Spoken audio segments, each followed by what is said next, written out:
天津塘沽南站拥有130年的历史，是由李鸿章推动兴建，詹天佑参与建造，也是重要的煤矿中转站点。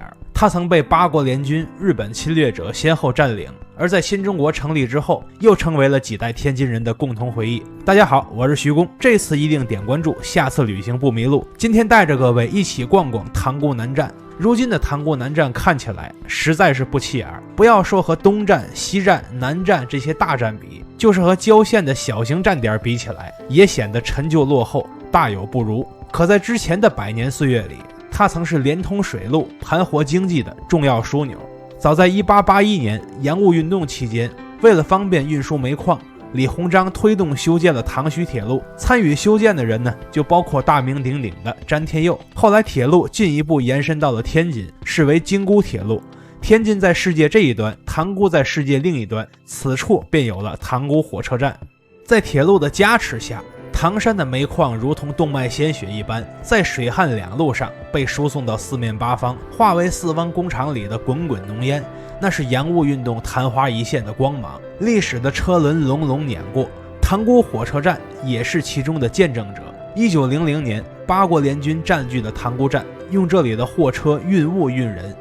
1933年，南京国民政府在这附近和日本关东军签署了停战协定。4年之后，就是惨绝人寰的南京大屠杀，那便是所谓协议的约束力了。旧时代的回忆满是血泪屈辱，直到中国人民站起来之后，塘沽火车站才算是正常化，并走进了普通人的生活。1958年，塘沽站正式更名为塘沽南站，而塘沽往返市里的客车，俗称塘沽短，也成为了这里的重要专列。这趟列车专门运载家住市里、工作在塘沽的打工人。现在这份工作已经被地铁9号线分担走了。这个车可是非常火爆，经常是一票难求，甚至买了票你都挤不上去。有些时候甚至用货车车厢凑数，大伙也都忍了，能上车回家就不错了。多年以后，也就是2004年，全国铁路大提速，这条线路呢也被弃之不用。塘沽南站完成了它的使命，并被闲置到如今。众所周知啊，天津是一座逮哪儿拆哪儿的城市，但被闲置已久的塘沽火车站却一直被保留到如今。昔日火车的轰鸣与团团黑烟，如今散落在岁月里消失不见，但100年间的艰难开拓历史仍然浮现在我们的眼前，久久不散。我们不难想象那个时代，人们带着大包小包的行李，从家里登上火车，再从火车奔赴职工宿舍，走进聚少离多的下一个星期，等到周末再带着大包小包的行李回到家里，再和家人团聚。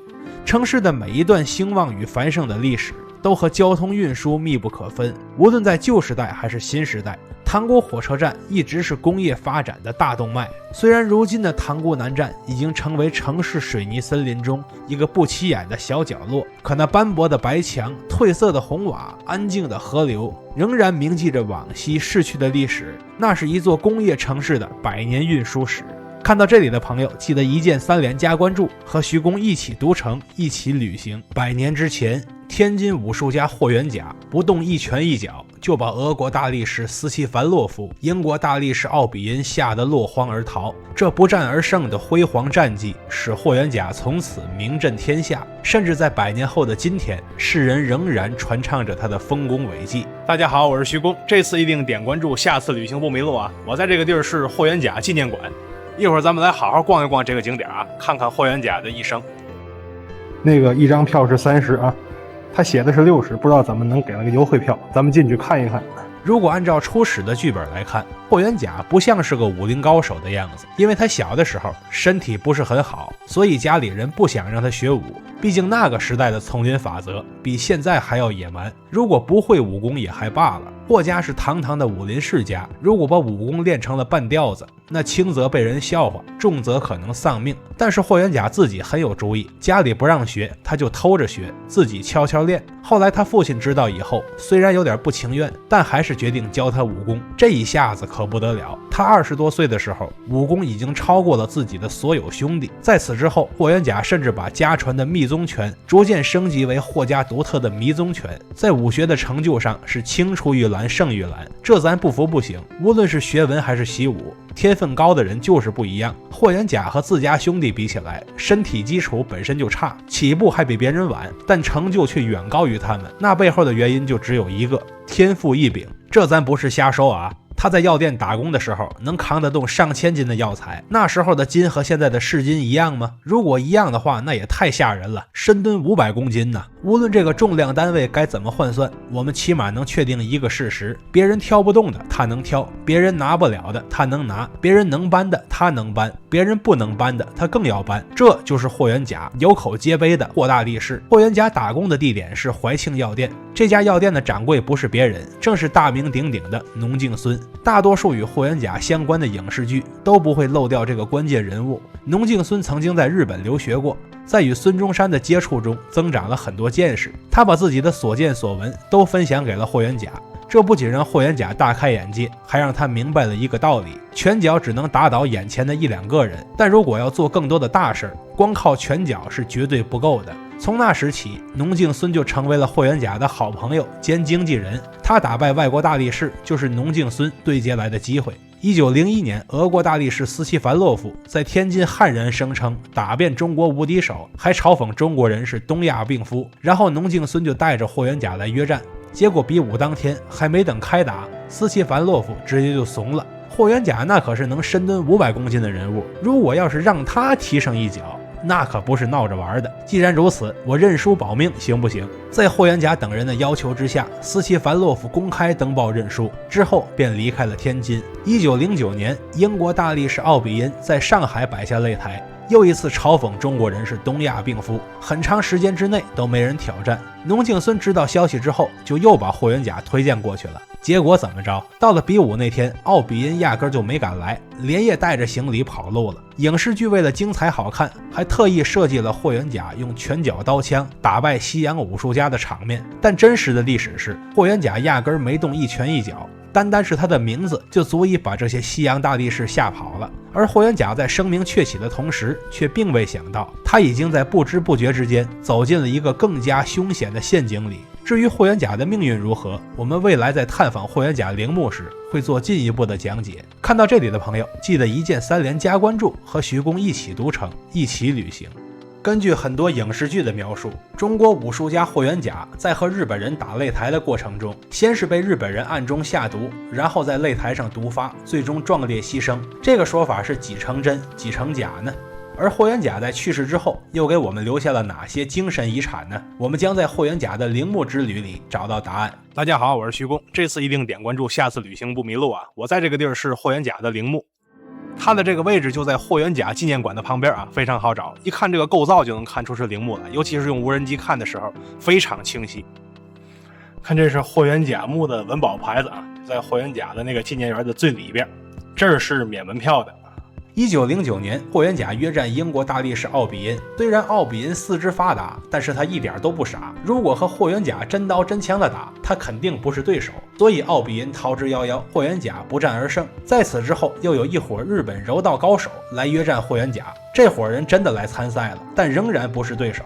单是霍元甲的徒弟刘振声，开场就轻松来了个1v5，而且获胜了。日本人脸上挂不住了，就直接挑战霍元甲本人。结果没几个回合，就让霍元甲把胳膊打断了。日本人一看来硬的不行，就改来软的，改成设宴招待霍元甲。然后他们在席间发现，霍元甲一直有呛咳症。我们在霍元甲纪念馆的视频里说过，霍元甲确实一直身体不好。根据精武会50年记载，霍元甲在少年的时候吞气横缺，碎伤肺部，说白了就是练功伤到了肺，所以落下了病根。日本人一听这个消息，马上就把霍元甲介绍到了自己这边的秋田医院，每天吃药治疗。结果霍元甲住院之后，病情反而越来越严重。在1910年9月14日，出院不久的霍元甲溘然长逝，年仅42岁。在此之后，霍元甲的徒弟和朋友们拿着日本人开的药去化验，才发现这是一瓶慢性烂肺药。这段历史被记载于1919年出版的《精武本纪》中，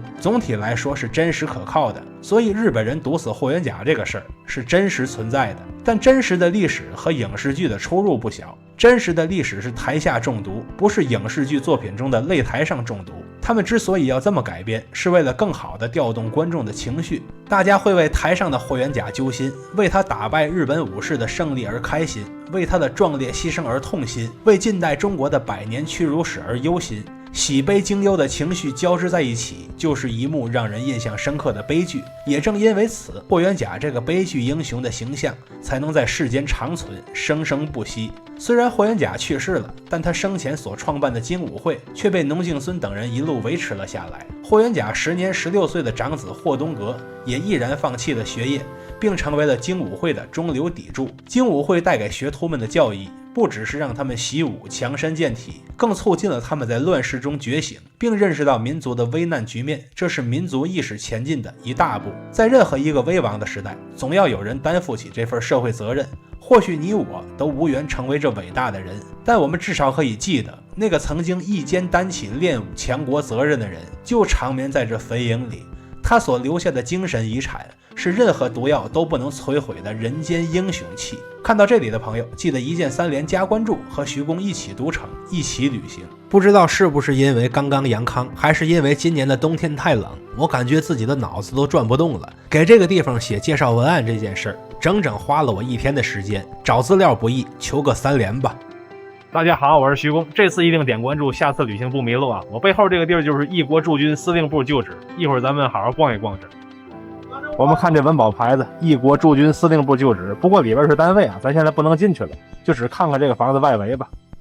看这椅子不错，一会儿咱们待会儿就坐这儿航拍吧，一会儿就从这儿飞无人机。我还是站起来弄吧，这也太凉了这。找资料费时这件事儿，也不能全赖在脑雾上。关于意大利远征军，尤其是关于这位司令的历史资料，实在是太少了，太难找了。我是费了9牛2虎之力，找到了1900到1901年的一些意大利报纸，这2家报纸的名字分别叫做《周日邮报》和《周日论坛画报》。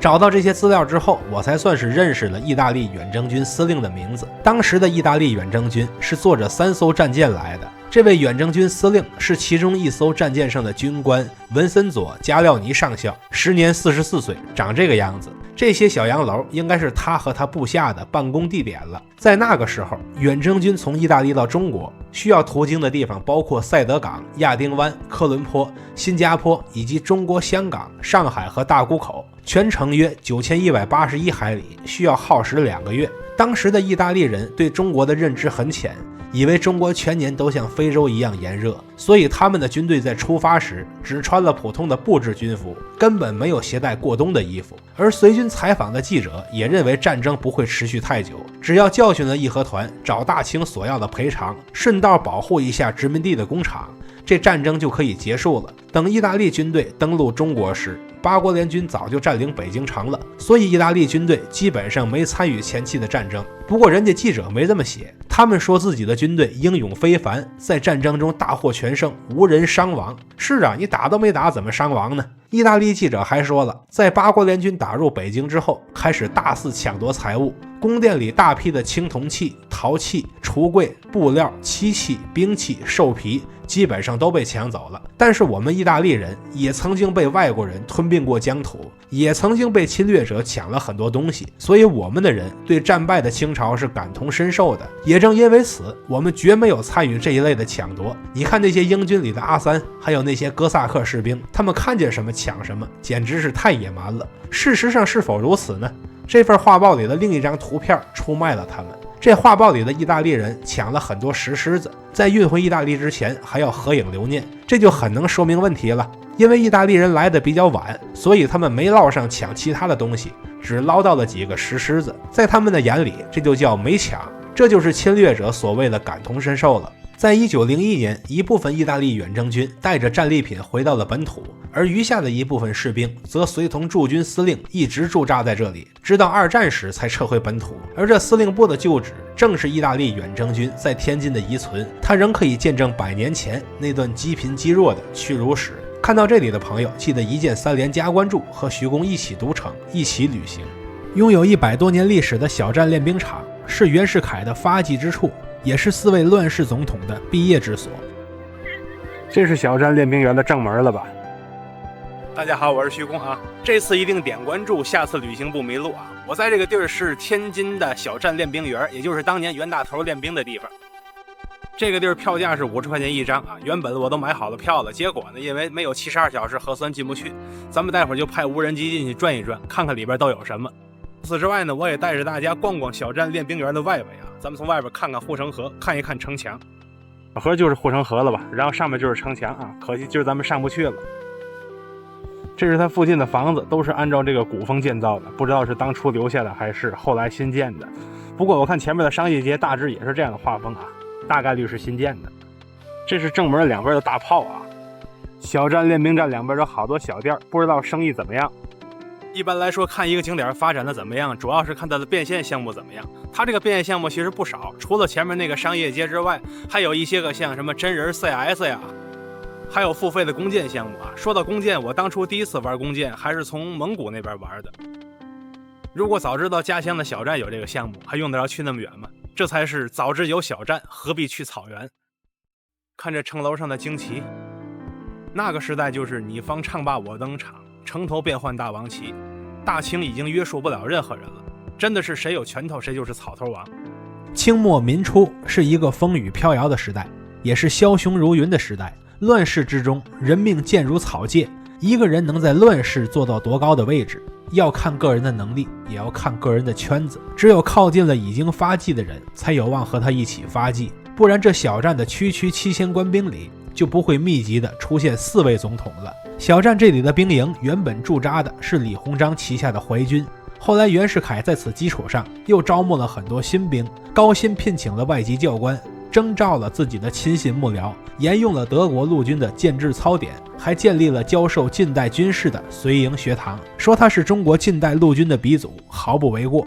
袁世凯不仅是小站新式陆军的鼻祖，更是乱世中的权谋家。八国联军打进北京时，袁世凯按兵不动，保存实力。维新派邀请袁世凯逼宫慈禧太后时，袁世凯反而站在慈禧一边，踩着戊戌六君子的鲜血扶摇直上。直到辛亥革命时，袁世凯配合革命党，让溥仪皇帝退了位，凭借自己在朝野的人望，当上了大总统。而且一番运作之后，袁世凯的大总统宝座从5年制变成了终身制。按道理来说，一个人奋斗到这个水平就该知足了。可是人呢，一旦被灯红酒绿遮住了眼，就再也分不清楚青红皂白了。袁世凯就是如此，他不顾反对，一门心思要称帝，最后闹了个众叛亲离，举国反对，自己过完了83天的皇帝瘾之后，也落了个忧愤而死的下场。袁世凯死后，李元洪接任大总统，小站新军出身的冯国璋担任副总统。后来因为李元洪辞职，冯国璋又担任了代理大总统，这位就是小站出身的第2位总统。但他没在任多久，就在一片反对声浪中下了台，被迫把总统宝座让给了袁世凯的谋士徐世昌，这位是小站毕业的第3位总统。但徐世昌和冯国璋的影响力差不多，他并不能独立压服所有的反对军阀，也无力阻止军阀间的大规模混战，所以这大总统只当了3年，便在曹锟的逼宫之下黯然退场。说来这位曹锟也是袁世凯的老部下，而且从朝鲜一路追随他到小站，也是小站新军的骨干，所以他就是小站毕业的第4位总统。这位曹锟办事可就不怎么讲究了，直接搞了发钱选举的那一套，那就是给手下的议员发钱，都让他们选自己，所以曹锟如愿以偿的当选了总统。但是他忘了一点，这是乱世，选举这个形式固然重要，但赢得所有军阀的支持更重要。很明显，曹锟没有这个本事，直系军阀冯玉祥第一个就不支持他，直接把他搞下了台。小站的总统轮替时代终于落下了帷幕，军阀混战的时代也走向了尾声。历史等来了收拾残局的蒋介石，那些与小站新军行伍之间崛起的那些权谋家，被更大的权谋家并入了版图里，小站新军走下了历史的舞台，取而代之的是更先进的黄埔新军。那新陈代谢的往事是历史车轮留下的痕迹，它缓缓向前，把所有迟疑者碾为灰烬，驱逐出局，没有柔情，没有留恋，只剩一场残暴的欢欣。看到这里的朋友，记得1键3连加关注，和徐工一起读城，一起旅行。